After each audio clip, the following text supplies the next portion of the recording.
তাহলে মানুষ যখন আল্লাহর আনুগত্য বাদ দিয়ে শয়তানের আনুগত্য শুরু করে দিয়েছে, আল্লাহর হুকুম আইন বাদ দিয়ে মানুষের আইন মানা শুরু করে দিয়েছে, তখন এখানে ইজ্জত আর কারো থাকবে না। আপনার রাষ্ট্রপ্রধানকে অপমান করা হয়, বিশ্ববিদ্যালয়ের ভাইস চ্যান্সেলরকে জুতা দিয়ে পিটানো হয়, ওনারা আটকাইয়া জুতা মারা হয়, সচিবকে ন্যাংটা করে ঘুরানো হয়। আপনি বলেন আইজি কে অপমান করে, তাহলে বিচারপতির কুত্তা খুইলা ওনাকে জুতা পিটা করানো হয়। কার সম্মান আছে? মাদ্রাসার হুজুর, মসজিদের খতিব, বাবা, মা, গুরুজন, উস্তাদজি, শিক্ষিত, নিরক্ষর, কার সম্মান আছে? কারোই সম্মান নাই। তাহলে মানুষ যখন আল্লাহর আনুগত্য বাদ দিয়ে শয়তানের আনুগত্য শুরু করে দিয়েছে, আল্লাহর হুকুম আইন বাদ দিয়ে মানুষের আইন মানা শুরু করে দিয়েছে, তখন এখানে ইজ্জত আর কারো থাকবে না। আপনি ফেসবুকে যাই দেখেন যে সমস্ত গালি আমাকে দেয়, আমার মেয়েদেরকে দিচ্ছে, যেটা কোনো ভদ্রলোক সভ্য লোক বলতে পারে না। এই গালিগুলি কারা দেয়? এর একটা ফাইল আমি রেডি করছি।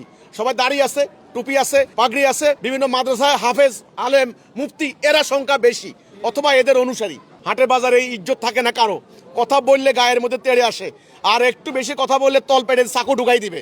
এখন একটাই কথা, এই জেনারেশনকে বাঁচাইতে হলে আমরা এতদিন ধরে যেই ব্যবস্থা বিদ্যমান সিস্টেম, এটাকে এখন ছুঁড়ে ফেলে দিতে হবে। এটাকে এখন বাদ দিয়ে আল্লাহর দেওয়া সিস্টেম কায়েম করতে হবে। এমনি হবে না, সবাইকে মিলে ঐক্যবদ্ধ হইতে হবে একটা কথার উপরে, লা ইলাহা ইল্লাল্লাহ মুহাম্মাদুর রাসূলুল্লাহ। আল্লাহর হুকুম ছাড়া কারো হুকুম চলবে না। আমি মুসলমান, আমার দেশে আইন চলবে আল্লাহর আইন, এছাড়া কারো আইন চলবে না।